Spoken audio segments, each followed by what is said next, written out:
Student, आज और लेकर आए हैं आपके लिए एक नया वीडियो जो कि कक्षा 12वीं विषय अर्थशास्त्र में दे रखा है अध्याय 13, जिसका नाम है उत्पादन तथा लागत का। प्रश्न क्रमांक 23 दे रखा है। नीचे दी हुई तालिका श्रम का औसत उत्पाद अनुसूची बताती है। कुल उत्पाद तथा सीमांत उत्पाद अनुसूची निकालें। जबकि श्रम का प्रयोक्ता के शून्य स्तर पर यह दिया गया है कि कुल उत्पाद शून्य है। तो आइए डियर फ्रेंड, हम निकालते हैं इसका कुल उत्पाद निकालते हैं।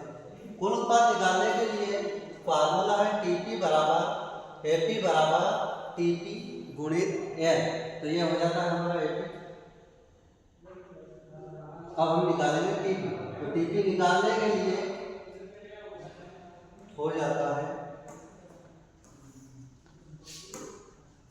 टीपी निकालने के लिए फार्मूला लगाते हैं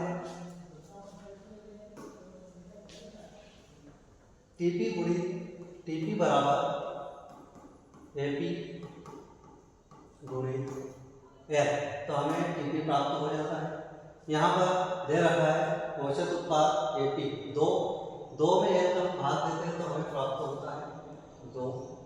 और चूंकि हमारे फार्मूला में दे रखा है, अब हम 3 का गुणा करते हैं 2 में। यहाँ पर भी हमने 2 का गुणा 1 में किया तो हमारे पास जो कुल उत्पाद निकल के आया वो 2।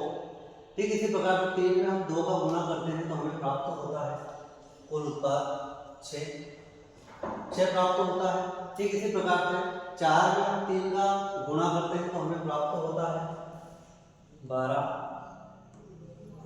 और एपी जो कि 4.25 दे रखा है और एल हमारा 4, तो हम 4 में इसका गुणा होता है तो हमें जो प्राप्त होता है वो संख्या हो जाती है 17 संख्या हो जाती है। इसी प्रकार से 4 में हम 5 का गुणा कर देते हैं तो हमें जो संख्या प्राप्त होती है वो है 20। और एपी हमें दे रखा है 3.5 में हम 6 का गुणा करते हैं तो हमें प्राप्त हो जाता है 21।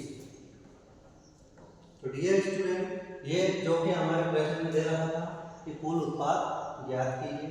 अब हमें निकालना है इसका सीमांत उत्पाद। तो सीमांत उत्पाद निकालने के लिए यहाँ पर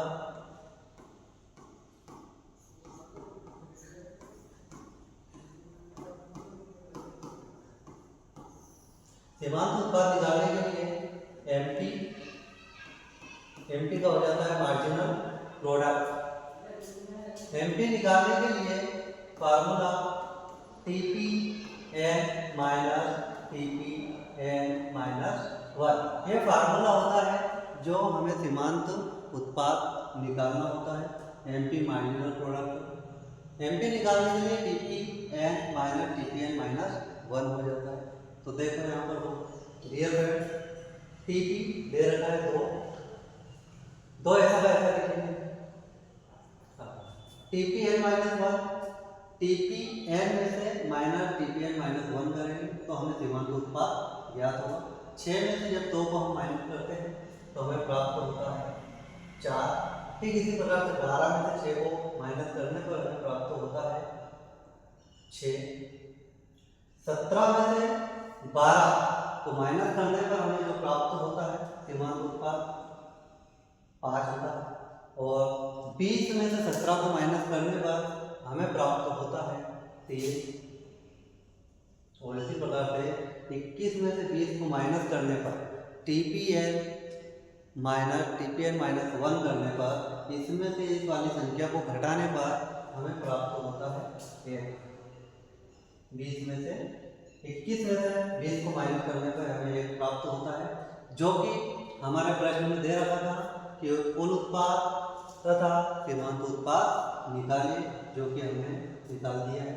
डियर फ्रेंड, अगर आपको वीडियो पसंद आया हो तो हमारे वीडियो को लाइक करें, सब्सक्राइब करें और बेल आइकन बटन को भी दबाइए। Thank you.